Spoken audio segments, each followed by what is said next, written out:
Immediately. Okay.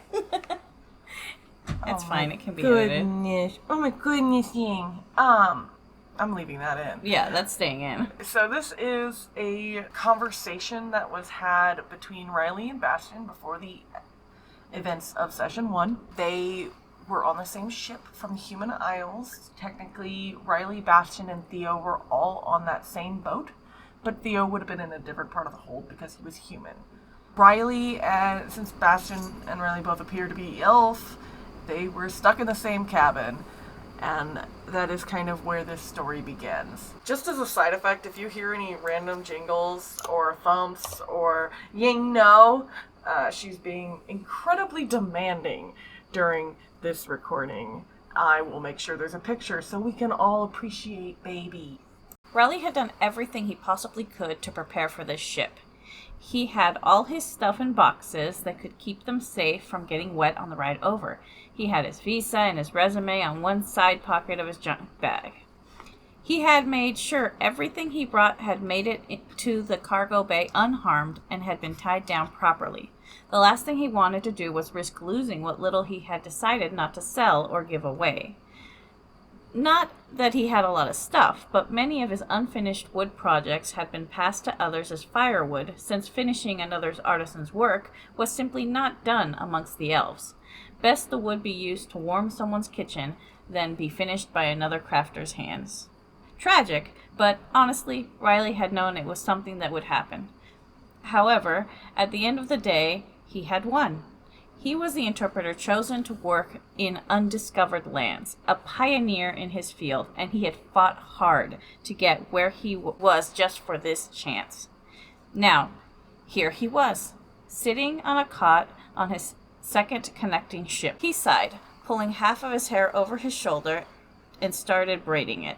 Having it loose bothered him, but it was expected when other elves saw him. He wasn't going to be seen by them for at least the next few days, so he was going to enjoy having his hair just how he liked. There was a commotion down the small hallway that lay just outside of the ship's room. This ship was specifically for passengers, so the second level had been transformed into small double-cot rooms where people were stowed with their items in the hull for the best balance on the sea. The commotion stilled before the door opened, and a lanky young man stumbled inside. Outside the door was a very unamused ship hand, grizzled and middle-aged with a slit across one eye. "This is your room." The man, a deeply tanned individual with an unruly mop of dark hair and sharp golden eyes, caught himself as he fell into the room. He barely caught his bag as it was thrown at him. He put his shoulders back, pressed his lips together, while the muscle in his jaw twitched before he forcibly relaxed it. "Thanks." The deckhand scoffed and shut the door. With that interaction come to an abrupt halt, the young man, he couldn't have been more than 25, turned and pulled his large brown jacket further up. He had a cream hood from beneath it that he threw over his head because the sea was nippy. When he turned, the light caught a golden chain laying over his nose and a matching ball under the lower lip. He threw his bag onto the available cot with little regard for whatever was in it and tossed himself on it next. Despite the cold weather and his jacket, the rest of his clothing wasn't designed for it. It was light linen and breezy, loosely fitting garb. He was bound for somewhere warm. Well, all of those on this ship were going to a midway point where a Tillean vessel would transport them the rest of the way, so the clothing made sense. Riley kept his eyes focused down when the ship hand tossed the young man in, taking slow breaths to not look too excited about what may have been going on. He loved a good story, and right now his mouth watered at the thought of a scuffle, a stowaway, even just an unkind word said. His brain was buzzing with possibilities, but he needed to leave it. Most people didn't like it when you were too excited about them being in any sort of loud discussion.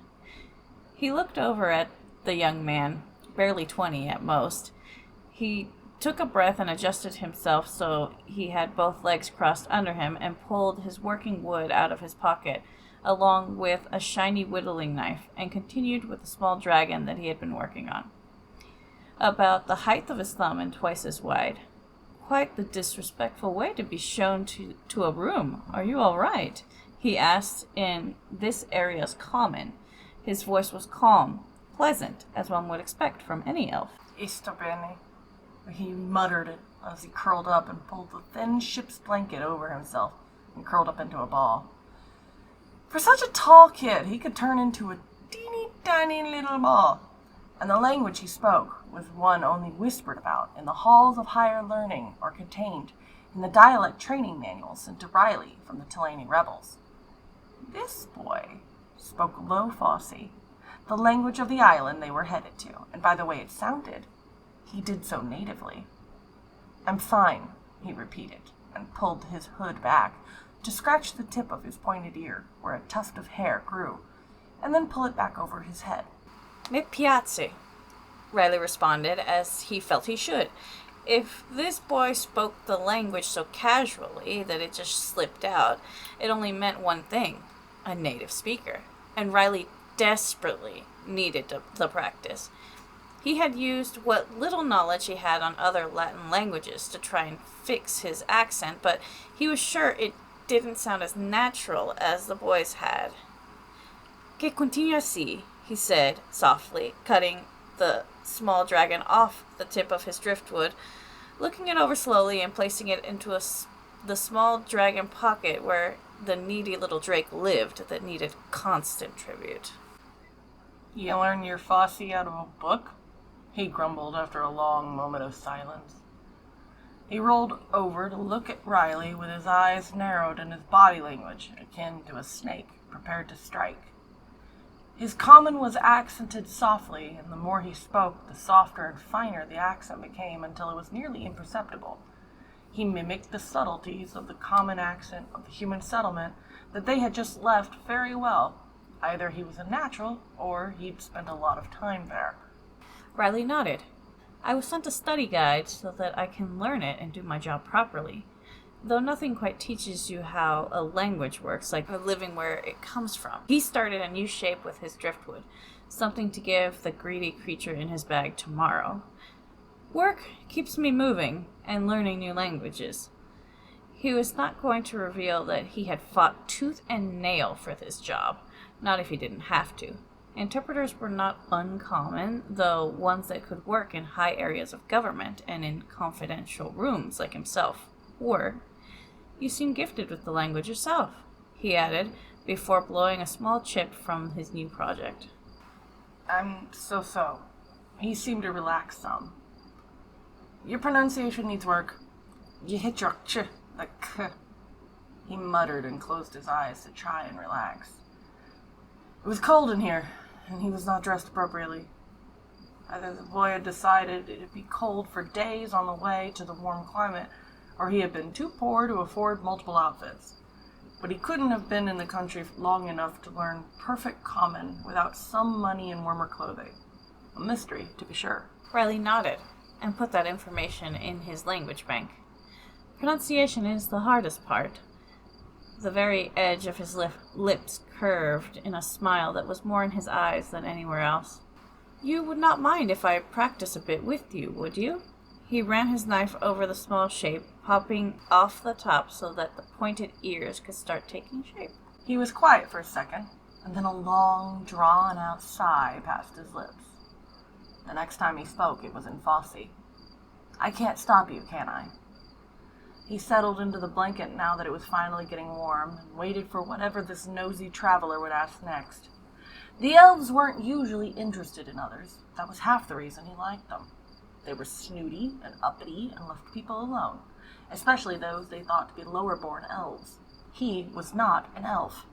Riley paused in his work and looked at the boy for a few seconds before replying. "Of course you can," he stated this in common. "I will not force you if you do not wish it." He tapped his knife on the driftwood a couple of times.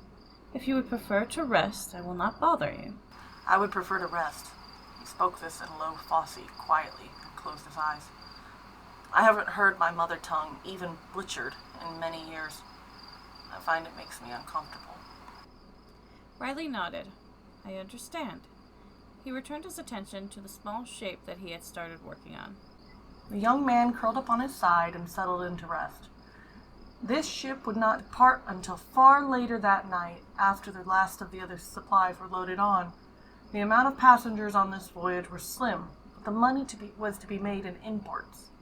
The island was paying for goods to be sent across the treacherous ocean in precious spices that were traded over in such quantities that the people on the mainland thought that the silly backwater folk of the island were giving away gold. They weren't. The spices they traded were practically weeds. They could afford to trade them in huge quantities for items that might not even make it the entire way there. Riley's cabin partner woke up and sat up with the blanket around his shoulders after the long ship had set sail for its intended destination. And from his bag he pulled some hardtack in pieces to chew on. The voyage had boasted that it would provide rations, and they likely would, but it appeared he wouldn't be eating them. Riley had completed a small wooden raccoon just as the ship had started to move. He had eaten before he boarded and didn't expect to be hungry until the next morning. Unfortunately, he had an appearance to uphold while still on the ship. His small bag of figs, nuts, and some lembas bread would have to hold him until he reached the island. Violet eyes turned to look up at the boy who was now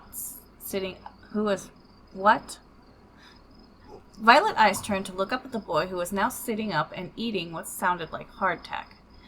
"My name is Riley, by the way," he stated, turning the small wooden creature he had just finished. "I'm told I do not snore, so I do not think it will be disturbing any deep rest you try to get."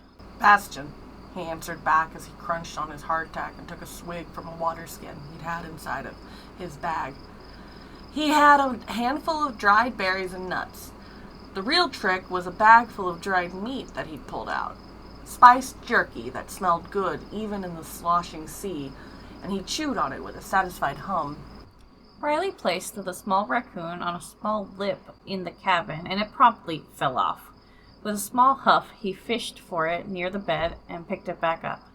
As he did so, he caught the name and the smell of dried meat. He doubted he would be able to make sharing food friends with this kid quickly. Bastion, a strong name. He paused. "Is it short for anything?" "No." Bastion bared his teeth in more of a snarl than a smile, and his ears moved down and back like a cat. "It's just Bastion." He snipped, and then fished a metal cup from the bag that was starting to look like it might be bigger on the inside than it was on the outside. A fragrant bag came out of it next, and he poured it out into the container. And then he poured water into it. With a flash of gold from Bastion's fingertips, the cup was steaming, and he settled it with a soft sigh to enjoy the warmth. A couple of pieces of golden rock sugar went in, and he closed his eyes to enjoy the floral tea. "Is Riley short for something?" He took another bite off his jerky with some effort. Riley paused in putting two small objects in his pocket that did not contain the tiny dragon. The scent of the tea filled the room quickly, and Riley found himself missing the delicate herbal teas and soft sweets of the elves. He took a pause and decided that this could be a moment to bond ever so slightly. He decided to offer it. "It is." He started to work on another figure. "Well, it's not that much shorter, just sounds better." Bastion's tea was more spicy than the elves would drink, despite having a definite, strong floral note. He glanced over and snorted into his drink. "How bad was it before?" he asked while shifting through his food until he could crack off another piece of the hardtack and use the warm tea to soften it in his mouth. "Depends on what kinds of names you're used to hearing, I suppose," Riley replied, doing his best not to enjoy the smells of the food too much. "That would be weird. Raglius is an old name, even by elven standards." Bastion opened his mouth, paused, and then closed it. There had been a moment of recognition, and then a spike of pain and fear. "It'll be right at home in Tillean." Riley sighed and decided to focus on his driftwood. "Perhaps. However, I do still prefer Riley." He shrugged. "It fits better, and any time I have to remember that it's different to my country, I think that I should change it on my legal documents, and not just on professional ones." He wanted to do his best not to bring any attention to the reaction he saw on the boy's face. However, the fact that anyone could have a name even close to his own sparked curiosity, and he desired the answer dearly. There was something in the way that the boy's eyes narrowed, and the young man's face contorted the knowledge that he probably shouldn't have. He looked Riley up and down, and then chewed on his food for a bit. He tilted the bag of jerky toward him. "You want some?" Riley's hands paused, and he looked up at Bastion, then the food he offered. Unfortunately, it was jerky, and there was a pang of desire deep inside of Riley. How long had it been since he had any kind of spiced meat? Since living with the High Elves? High Elves despised meat, and it was near impossible to find in their cities, and what little you did find was bland. "Well, it would be rude of me to refuse," he said, and reached for a smallish piece after passing his work and knife to one hand. Now, Bastion was no expert on elves. He had spent the last long years with humans, but he knew of the High Elves. He knew the ones that traded in the harbors and their fine goods, and he had never seen one partake in meat. Being rude didn't even seem to be something most of them considered. They were far too conceited to care about anything but themselves and their own culture, so this was odd. He didn't have an answer for it. "You're a weird elf, Riley," Bastion muttered as he tucked back into his tea. Riley smiled as he held the meat up to his mouth. "I have been told that my entire life," he said, right before popping it in and letting the flavors dance over his tongue for as long as they wanted. It was spiced and salty, perfectly meaty, just as he had expected. Bastion rolled his eyes. There was something not right about this man, but he didn't have the spoons to figure it out. He closed his eyes and stopped his drink as he waited for the meal to settle. He wanted to go back to sleep. This trip was best spent asleep, as it was all misty ocean and miserable rocking of waves. Riley did not like being on this ship. Deep ocean was worrisome. He could swim, but he would not have a good or easy time of it. He decided not to think about it. He glanced at Bastion. It was cold, not that it bothered Riley that much right now. It was the humidity that was getting to him. The boy looked tired, so Riley thought it would be best to let him rest. The night had just started, and there were many, many miles of ocean between them and their destination. If Bastion was up for conversation, Riley would be more than willing tomorrow, so he wasn't going to push the boy to speak if he didn't want to. The ship would be at sea an entire day tomorrow, and the passengers were not expected to leave their rooms excepting to relieve themselves, which the boy did a couple of times over the night, but he was mostly asleep for it.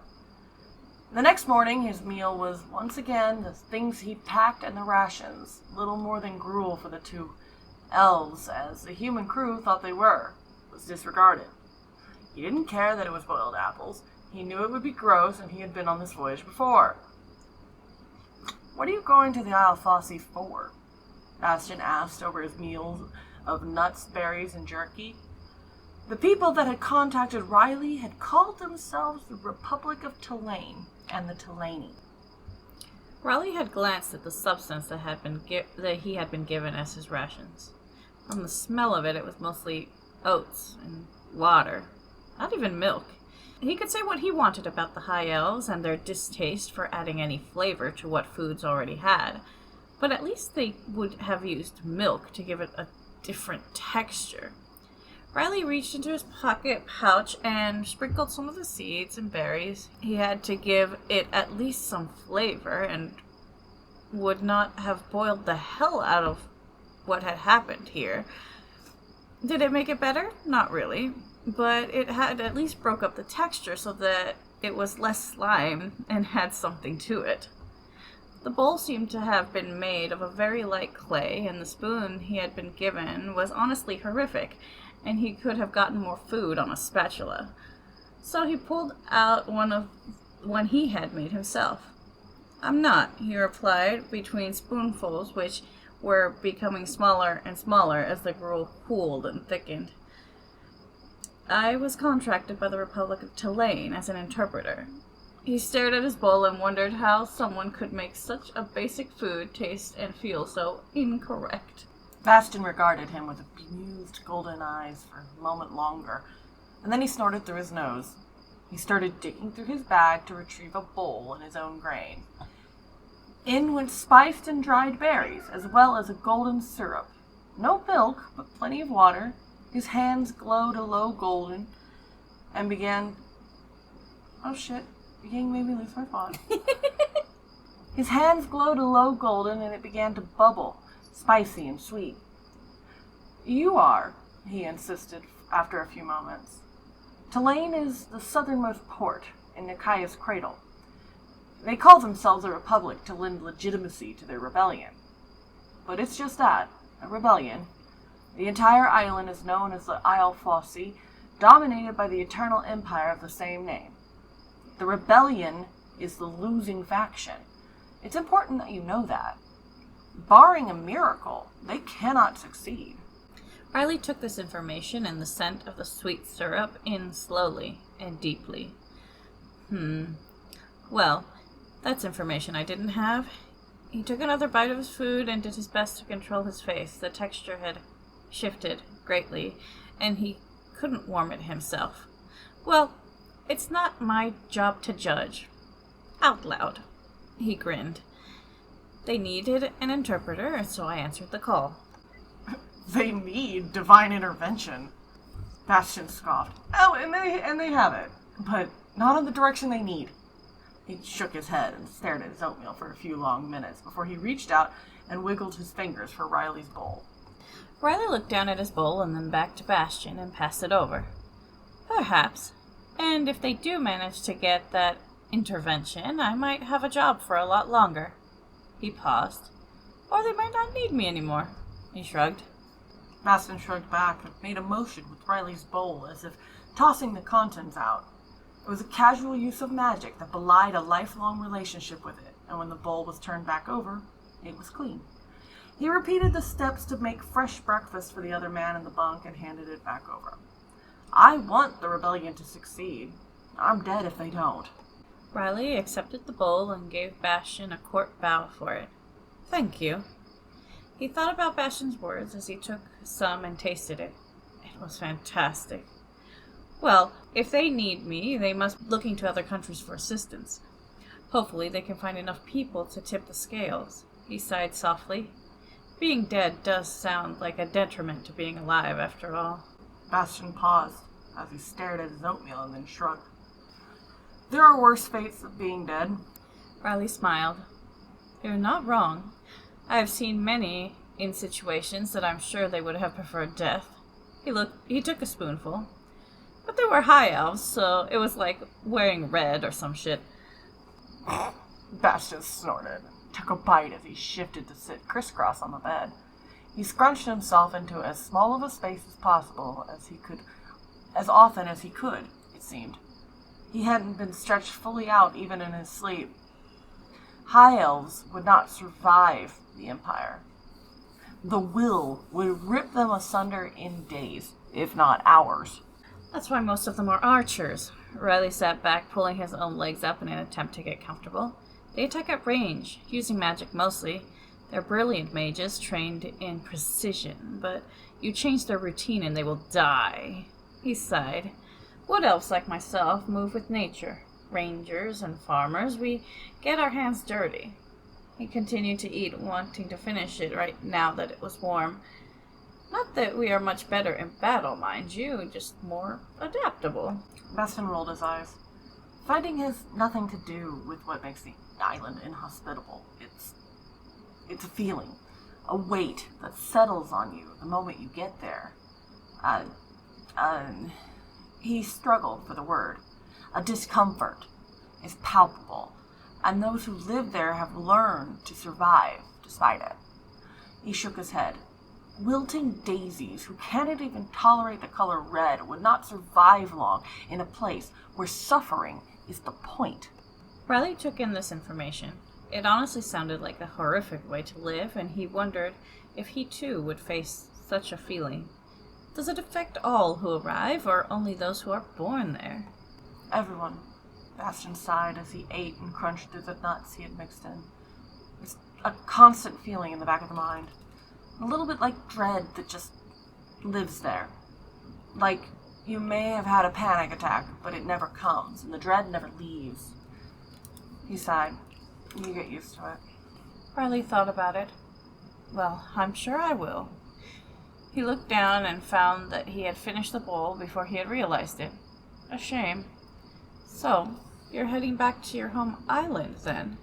He put the bowl to the side and scratched out a dry patch of skin on his arm. Yes, Bastion frowned. I want to help. The boy hadn't exactly come off as particularly helpful. At least, not with his words. He had helped Riley with his food, at least. Another bit of help came as he pulled up from the bag that was almost certainly some kind of magical space in the form of a small tin. Here. A very noble pursuit, he said as he reached for the tin. What is this? He asked inquisitively. It's lotion, Bastion shrugged. I make it for my elbows. It'll make the itching less severe. Oh, thank you, he said, pulling it open and taking just a dab and handing it back. He rubbed it onto his arm, lifting the sleeve just enough to show a perfectly normal arm, mostly. The lotion was some manner of vegetable oil and herbal concoction. It had an immediate soothing effect, easing the itch. It was likely alchemical, as its speedy relief was hard to replicate without something powerful. You're welcome. Riley smiled. You're gifted. I think you will help your people a great deal. They aren't my people. Bastion responded so quickly it had to be a knee-jerk reaction. He paused, pressed his lips together, and sighed. Thank you. I hope so. Riley looked up at him and nodded. If Bastion didn't want to consider those he was going to help his people, he understood. He paused. I have faith that it will go well for you. If you fight and never back down. He smiled. One drop of water might not make a difference in an ocean, but with enough of a storm, you can make some impressive waves. He smiled. Bastion pressed his lips together and kept his eyes on his waist. I go to a place where I am unwanted to help a people who will not trust me, in a country that wants me dead. I yearn for a home that never existed. I mourn for the beautiful lie I was born to believe. If I do not go, they will not succeed. But if I go, I am almost certain to die. If I am very lucky, I will only die. He stared into the middle distance and then snorted. You've got me waxing poetic, old man. I don't think I like that. Riley chuckled slightly for a moment, and his eyes softened, and the solidified expression worn by all elves dissolved fully. His eyes were understanding, and his lips were soft. Oh my God! On his lips there was a sort of sad smile, one that understood the idea of believing a beautiful lie. When the odds are against you, it's when you have to fight the hardest for the things that are important to you, he said softly. Anything worth doing is worth doing fully, even through fear and the threat of death. Bastion smiled a little, the first he had since he had stepped foot on the ship, and nodded. Nothing worth doing is easy. He said it in low Fossey. He flicked the golden eyes up at Riley and then back down so he can finish and clean up his bowl. Riley nodded and picked up what was left of his driftwood and considered what he would make now.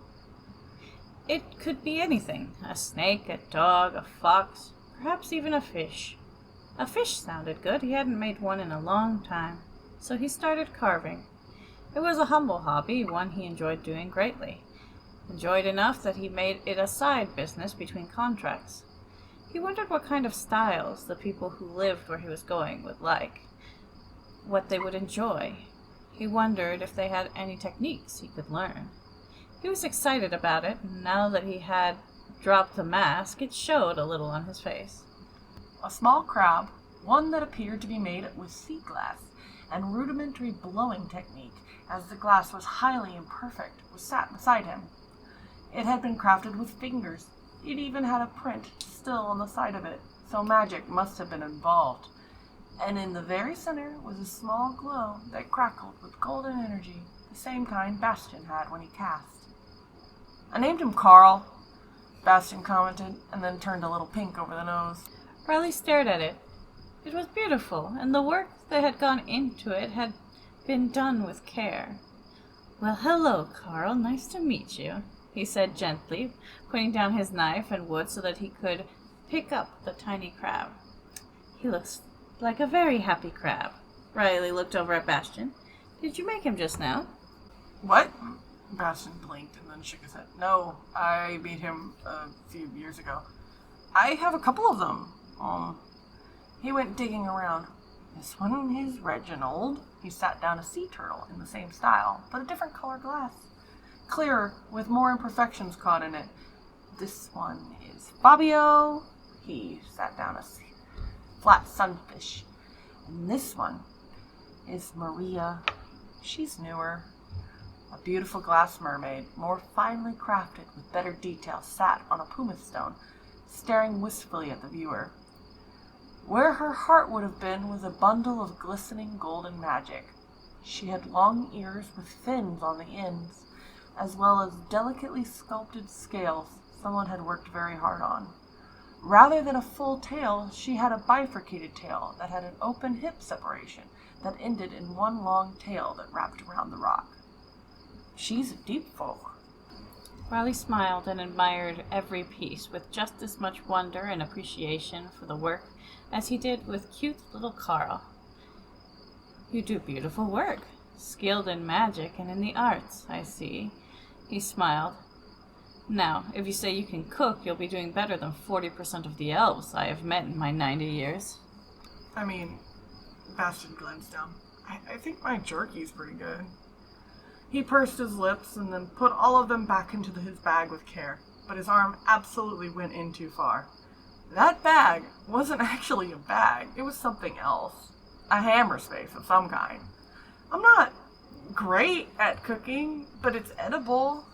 Well, if you made the jerky, I think you can honestly say it's fantastic," Riley stated, and cut the fish off of the wood and held it out to Bastion. "Here, your little friends might enjoy a snack." Bastion looked down at the little wooden fish and swirled some. He put it deep into the bag, again deeper than the bag should have been, and then reached around until he found some glass. "If you could be anything, what would you be?" Riley bit back the first thing he wanted to say. Happy and in love seemed to be a bit abstract, so instead he decided to go for something very subtle. "I always thought it'd be fun to be a bluebird. Flying seems like a wonderful time," he smiled. "And you?" "I think being a cat seems nice. A house cat for an old lady who really liked me." Bastion pulled a different piece of glass, and his hands and eyes glowed as well as his golden arcing tattoos as he focused magic into the glass and began to pull, push, and blow into the piece. He worked it a while, continuing to focus as tools came from his bag so he could adjust it to be just right, and when he was done, it was a beautiful bluebird caught mid-song. "Here," Bastion offered it. It was still warm. "I hope you get to be all the things you won't let yourself say." Riley nodded. Being someone's spoiled cat sounds fantastic. He quickly began to carve. It was less methodical than before, but it didn't lack any skill. He was obviously good at what he did, and by the time Bastion was done, so was Riley. A marbled cat, looking quite proud and spoiled and cared for. He exchanged it for the beautifully made bird and smiled broadly. "Likewise, young Bastion." He smiled, holding the glowing bird as though it were the most precious thing he had ever received. Bastion looked the cat over and then carefully tied some ribbon he had around it so that it would hang, and then he hung it from his waistband. Then he laid back and stretched out on the bed so he could stare up. "Make sure when we get on the next ship that you have anything you couldn't live without on your person." Riley paused and took a few moments to think. Not just of what he would consider necessary enough to live on his person, but also the way that Bastion had said it. It had an ominous ring to it, like he should truly take that into consideration. I'll remember to check my things when we get to the next stop tomorrow, then. He smiled and pocketed his knife so that he could lay down and stare at the tiny bird. Bastion nodded and rolled over so that he could close his eyes and hope that rest came. They would be making it to Midway early the next morning, and he knew the ship wouldn't stick around for very long. So he tried to get what rest he could. Lunch was more gruel. He made some of that little salad out of things that came from the bag to eat instead, and offered some to Riley. I heard that in the Roan population, it's common to ask if you have eaten as a way to show that you care about the person. He said it as he crunched on his snack. He didn't care for the human vegetables. They weren't fragrant or sweet, but they were what he had available to him before he left. Riley accepted the food and sat a little more to the edge of the cot. That's a very lovely way to say that. I'll have to remember that. He didn't want to admit that he didn't believe he would ever hear that in that context. The Roan were mistreated terribly. Bastion's voice was soft. It sounded a little like regret. Hunger was common. The most genuine way you could tell a person you love them was to be willing to share your food. Riley was silent for a few moments. That must have been very difficult for them. He took a slow breath. I appreciate you sharing your food with me, he said and smiled. I never starved like you did. Bastion pursed his lips and then looked down at his humble salad. A few crunches of the cucumber later, and he sighed. You're welcome. You might not have, neither have I, but you thought of others when you shared, and I think that's what's important. That despite not living a harsh life that left you with hunger, you still considered someone else above keeping your food to yourself. He too crunched a bit and pulled his long hair over his shoulder. You're a good man, Bastion. Bastion was quiet as he looked off into the middle distance. He had starved. He had been cold and lost, and stuck in a foreign land without money, or shelter, or food, or language. But he did not do so every day of his life, so he didn't think himself as suffering as they did. He had suffered, but as a side effect of his own choices, not systematically. That mattered to him. You don't know me well enough yet. Riley narrowed his eyes a bit, but nodded just the same. That stare, that look in which you were staring at things unseen, was something Riley had seen before in his travels. You're taking steps, and that's what matters. He pulled one leg up and crossed it under him. He had been in this room for a while and needed to stretch it out a bit. Bastion was quiet for some time, probably falling asleep after that by the way his breathing sounded. He would be asleep until dinner. When that time came, he got the most ambitious with his meals yet. It involved boiling some cured meats and dried vegetables, mushrooms, and some oil-preserved vegetables from his bag, some dried noodles, until the scent of a thick pasta dish filtered through the room. He had to use both hands to boil it. Are you hungry? Bastion asked as he lifted his small earthen pot. Riley was dozing still when Bastion started to boil the meat. It was the scent of everything starting to mix and become something amazing. He sat up and rubbed his face, stretching out his back and yawning. Yes, thank you for asking, he said, rubbing his face a bit more. What are you making? I don't really know. He shrugged as he stirred it with a pair of wooden sticks. He placed some on his palm and then tasted it and made a face. Some salt went in and he stirred it again. It's just a bunch of stuff I had in my food and some pasta. I'd like to call it a ragu, but I don't think it qualifies with only dried tomatoes. Riley smiled. Well, it smells amazing. He tilted his head to listen to the rest of the ship as much as he could. Give me your bowl, Bastion said as he decided that the meal was acceptable. The pasta was a little too soft, the veggies were clearly rehydrated, and the whole thing had a film of oil from the oil-packed tomatoes. But it was far better than whatever passed for rations here, and it was hot. Riley handed over his bowl and watched intently. The meat smelled amazing, and he had to use everything in his power to not drool actively. When it was handed over, he sniffed deeply of it with a sigh. Off it? Listen, I think it was supposed to be like wafted off. I don't know. When it was handed over, he sniffed deeply and sighed. The flavor was great, despite any of the imperfect textures. It didn't take him long to drain the bowl and lick the oil and herbs off his lips after. It was perfect, he said with a deep sigh from his very soul. Bastion stared with the food in his lap only partially eaten.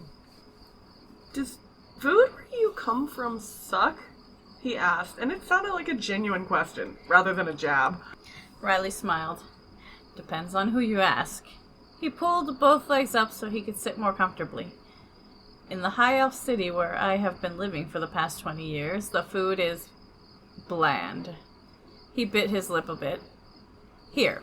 He reached into his pouch and held out a handful of unsalted seeds with a few berries. He then pulled off the tiniest piece of lembas bread, enough to be like eating a bread roll with your soup, as the bread itself would be very substantial for most who were not elves. This bread was also bland.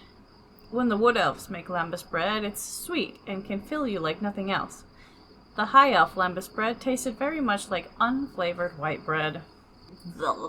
Bastion tried it and immediately spat out the bread. Blah, blah, blah, blah. The nuts and berries were bland, as to be expected of cooler climates that he was used to, but he liked them well enough. It was hard to fuck up a nut, even if he would have preferred sugar and salt. He washed them down with some water. That shit is awful! Riley laughed loudly. Try living off of that for 20 years. I used to have things imported to me just so that I could have flavor. That particular area of elves seems to think that eating things that are so bland and without extras makes things from nature taste that much better. Which is not a lie, but I would rather find other ways to appreciate the gifts of nature. Have they never seen an ocean? Bastion coughed around the dry food and took another swig. That lembas shit was fit to kill him. Salt is from nature! He shook his head and shoveled a whole pile of pasta with his 2 sticks and put it in his face. I take it back. I'm a great cook. They live deep in the forest. They think the coastal elves are beneath them. He shrugged. I don't understand why they're like that, but they are, and no matter how much the wood or coastal elves try to introduce flavor, they complain that it's too spicy. Bastion shook his head and put another bite in his mouth. They deserve themselves. He wasn't about to spend the energy it would take to argue about the damn uppity fucks. It wasn't worth it. Riley chuckled. On that we can agree. He watched a few people walk down the hall. Okay, for sure. How? The how? door is shut. I don't know how. Let's just say I didn't say that. Okay. Tomorrow is going to be a busy day. Tomorrow will be interesting. He shook his head and ate from his pot. What did you think you were gonna get on the Isle when you took the job? Why did you take it? Riley took a slow breath. A name for myself, honestly. Being the first interpreter in a budding country is a very high honor in my line of work. He smiled. Usually, large groups with a lot of clout get these kinds of contracts. Ah. Bastion nodded slowly. That makes sense. He pursed his lips and kept eating. When you get in good, keep me in mind, okay? I won't be able to go through the normal channels. Riley nodded. Once I am settled, I should be fairly easy to look up, so you can always come and find me. He thought about it. If it's that dangerous for you, I'm not sure how much help I can provide, but we shall see. I can help in ways that other mercenaries can't. Bastion cleaned his bowl with an effortless chucking motion, as if tossing the leftovers over his shoulder, and put the bowl into his bag, along with the miraculously clean sticks. I can't and won't elaborate further. Riley nodded. I'll keep that in mind. It had started to grow cold and the sun had set. and the slow rocking of the ship indicated that the sea was as calm as one could hope for. We'll put that topic to the side for now. He sat back to relax a little bit. I was told that the island would be tropical. How tropical? I remember as a child, in the height of wet season, I used to go down to the lowest levels of the crypts just to stop sweating so hard. Bastion murmured. It has no seasons, the Isle. It's either wet or dry, but it's always hot. Riley could not control the face he made. Horrified. He was used to forests that took care of the weather for you, snow and falling leaves. I'm going to die, he whispered, being dramatic but also slightly hating that he had made this choice. Perhaps there were things he could do to mitigate it over the years. He would figure it out. He would have to. He had no choice. Bastion looked confused and then snorted. You won't die. You'll wear fewer clothes and stay in the shade. He shook his head. The rains are warm and they wash over the cities. I used to imagine them washing all the pain out with the rainwater. The Roan would dance in the back alleys with each other, close enough that no water got through. They looked happy. It was hard to believe that they weren't, and for years I thought it was a lie. I'm still not sure it wasn't. Riley took a breath. While warm rain sounded horrendous, the visual that Bastion had put forward was beautiful. People dancing in the street to forget their pain and worries. He thought about it to choose the correct word. What a tragically beautiful thing. I hope you like music and dancing, Bastion chuckled, because Roan are noisy. They sing a lot. They sing when they are happy. They sing when they are sad. They just sing constantly. Riley thought about it. Music is very important to many cultures. I'm sure I'll grow to love it if the people love it so much. He thought about it. But I will have to see just how much the singing is, and if I will need a quiet place to run off to on the regular or not. He smiled softly, a slightly teasing smile. Though the possibility that I will just join once I have learned enough is very high. I also hope you like children, Bastion mused, because there are a lot of those, too. Though one would argue that all Roan are children. He closed his eyes. If I were a Roan, I would be considered old. Middle-aged, at least. Riley narrowed his eyes at the idea of this young man being middle-aged. He could not be more than 20 years old, possibly a little older if Riley were to estimate high. That was worrisome. I enjoy children, he said. Elves do not have many, not with each other most of the time, but that makes sense. One of my friends in the wood was 240 years old and still living with his parents, who looked his age to non-elves. He smiled softly. Roan can only maintain their population through egregious offspring production. His upper lip curled as if he wasn't exactly fond of it. Bastion wasn't of the Roan, and while he seemed to pity them, there were also times where he seemed disgusted with them. So I'm sure there will be a lot. Riley took that information in. Information I will be sure to remember, Riley said with a sigh. I'm sure I'll manage. Bastion shrugged. If you watch them dance, you can tell why they have so many children. They're not exactly subtle with their interests. He found the whole thing distasteful, but he couldn't decide if it was due to being displeased with his body or displeased with the fear he had from other people seeing it. His home had not smiled on the raunchy behavior of those lower beings. Bastion knocked against his forehead with his fist. People. They were just people trying to be happy in a world designed to make them suffer. They were just people. People! Every time he thought the word people, he would knock his thumb and forefinger against his forehead. People. People. People. Riley nodded. Well, some people are very open. about what they enjoy, and if that enjoyment is, what the fuck did I write? If that enjoyment is other people, it can feel... Okay, and if oh my god, I can read English, I know this language. And if that enjoyment is other people, it can feel very abrasive. He paused when Bastion started boinking himself on the head. Happiness is not easy to find for many people, he said softly, leaning forward. As much as we might be ones to judge, he sighed. Elves are not known for being particularly tolerant toward anyone who doesn't live at least half their age. He shrugged. Sometimes how we are raised will make us think things of others that are unsavory.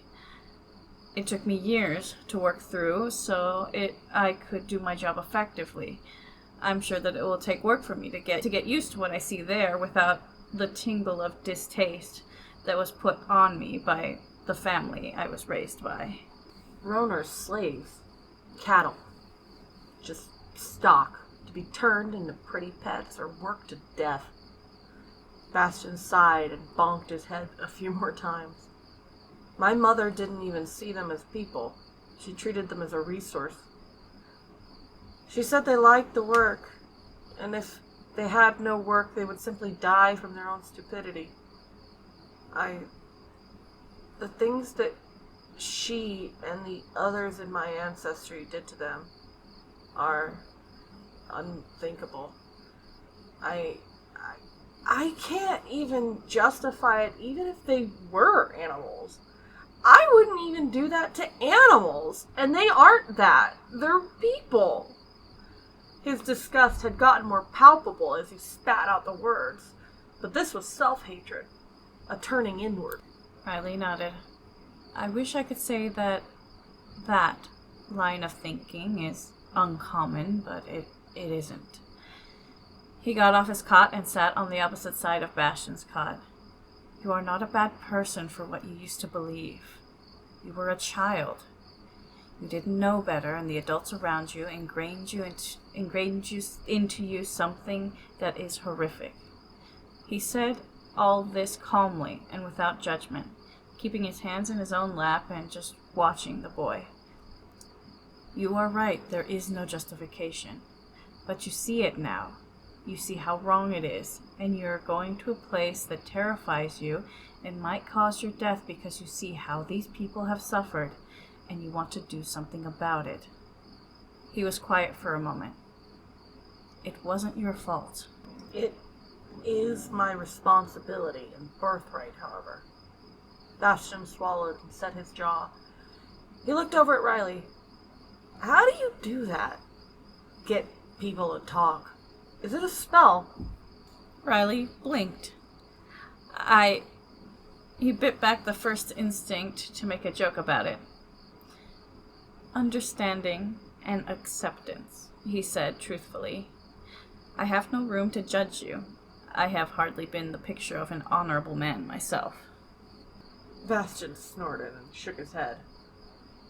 My mother had a side table in her sitting room. It looks very ordinary from the outside. It usually has a cloth over the top. The pedestal always fascinated me when I was very young. It was a statue of a beautiful roan girl, holding the top on her curled back, with her fingers gripping the edges of the stone so hard you could almost imagine the tips turning white. His voice had lost all mirth as his throat seemed to close around the words. I was always fascinated by how lifelike and palpable the terror was on her face. When I finally asked my mother how they had sculpted a thing so close to life, I was probably 11, 9, maybe. The girl, the sculpture, couldn't have been much older than I was. He swallowed around a lump. wasn't a sculpture. He whispered it. My mother had thought the girl more beautiful than her. And so she had her deliberately infected with stone venom. She made the girl hold the top of the table while she turned to stone. That venom takes days. She sat there for days. He inhaled sharply and rubbed his face. My mother couldn't remember her name. When I asked, she asked me why it mattered and why I kept calling a table a she when the table was clearly an it. A flash of horror passed over Riley's face, but he snuffed it and looked to the boy with a mix of sorrow and understanding. That, he took a breath, that is a horrific thing for your mother to have done. Said courtly, that was this common among your family and those who lived around them? Yes. Bastion looked up at him and his eyes were deathly serious. Most of the families closest to us had huge statues of many, many brown fountains, collections of them holding up rooftops, beautiful statues, and never once have I ever heard or met a sculptor. Riley nodded. I can see how that has affected you. He said this without judgment and was full of understanding and care. I'm proud that you're going back to do something about it. I ran. Bastion swallowed. I wasn't brave. My older brother was brave. He's the one who taught me to even see them, much less see them as people. He taught me to talk to them. He taught me to be kind. But when everything started happening, I just ran. I survived somehow, and I ran. Riley's face softened even more. It's okay to run. You do what you need to survive, so that you can come back stronger and more capable to help later. How much do you know about the how of the rebellion? Bastion glanced up at Riley. From his position, Riley was positioned above the head. Like the opening shots the rebellion took. I was not told anything. I was told the name of the country, what I would be doing, and who I had to look for. He sighed. I wish I had, though. I don't know what happened the day that I left. I just know what happened to make me run. Bastion sat up and curled into a little ball with his bag in his arms and Carl clasped between both hands. I was sleeping. It was really late. My mother had been busy with something. All of her friends, or whatever it was, had been going on for a while. I woke up to a commotion in the middle of the night and came downstairs to a bloodbath. My mother was dead, and everyone around her, dozens and dozens of bodies, and the killer was still there. I remember what it looked like. Coated in black and red eyes, and looked at me. I remember there was pain, and everything was on fire, and I survived, and I don't know why. I ran. I took a rowboat, and I just went. I woke up on a distant shore, far from home. He pressed his lips together. They have every reason to want me dead. My mother was a monster. And if they figure out who I am, they'll kill me. I look just like her. They'll know. Anyone with eyes will know. Riley nodded, listening intently. You must have been terrified. I'm sorry you had to go through that, but I'm glad you're here now and you're willing to risk everything for what is right. Bastion was quiet, and he pressed his lips together. I don't know why I told you any of that, but he hadn't ever felt like anyone would care before. Riley smiled. I can't answer that for you, but your information is safe with me, and I'll do what I can to help you reach your goals.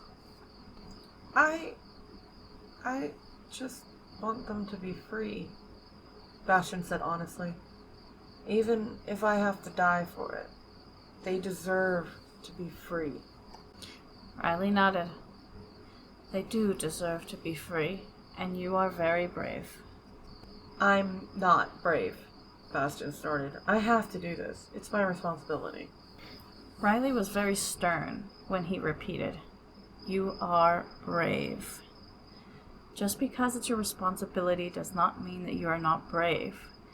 Anyone would be terrified in your place, and no one would blame you for running away and wanting to stay safe. And yet here you are, being better than many others who would be in your shoes. Bastion looked away and stared at the wall. He had a lot of rebuttals for that, a lot of different reasons why he had to do this, and he couldn't hide, because if he didn't, he couldn't succeed. It wouldn't succeed. All the ways he wished that his brother had survived instead of him. But instead, he just sighed. Thanks. Riley sighed. This was a very big thing that he had to hold and analyze, and he wasn't sure if he was going to have the time or the necessary lens to do so properly. He also didn't want to shelf it, not when a young man who felt so responsible was in front of him. Last thing he wanted to do was something stupid that would break the very fragile trust that he felt in this room. He had to choose what he did next carefully and not let the silence last too long. I'm honored you shared this with me, he said, placing his hand on his chest to show just how serious he was about this. A secret for a secret. Have you ever seen a pocket drake before? A what? Bastion sat up and narrowed his eyes. What's a pocket drake? Riley smiled. Reaching into his robe, he pulled out a small bag that he always had attached to his chest where it could not be seen. From a pocket on his side, he pulled out a small carved figure of a fox and slowly opened the pocket and held the item out a fair distance so that the small creature could see it. His name is Dippy, he said as a very small brown drake started to crawl out to grab the item. He hoards trinkets and will bite if I don't give him something at least once a day. As of late, I've been making him little wooden carvings, and he seems to like them. Dippy grabbed at the wooden fox with tiny claws and was doing his best to pull it away from the much stronger man, not even paying attention that there was another person there. He just wanted the trinket. It was all he cared about. Bastion blinked, and his golden eyes opened wide with wonder. He waved a hand, and a soft crackle of golden magic, a large tome appeared, as well as a pencil. He opened it with another motion, not a production, simply something he did as a side effect of casting, and began to write. That's fascinating. How did you get Dippy? How sentient is he? Well, he's not very smart, Riley said, letting the tiny dragon pull his hand toward the bag. He speaks, but only in Draconic, and only understands Draconic. He's greedy and just wants to be given things. I would say he's about as smart as a 3 or 4-year-old human child. He winced as the tiny thing bit the ring on his hand in an attempt to get him to release the item. I got him, he sighed. Because I was dumb. And because I was a dumb young man who thought joining a cult would be funny, and now I have a greedy little tithe goblin in my pocket all the time. If I don't give him what he wants, I don't get the benefits. Though to be fair, I'm not sure how much of it is even worth it at this point. It was funny when I was 50. Bastion thought Dippy was great. absolutely fantastic. And so he spent the rest of the few hours they had before bed making him increasingly elaborate little golden magical items with glass for him to just steal away into the bag. Because he could. For no other reason than he could.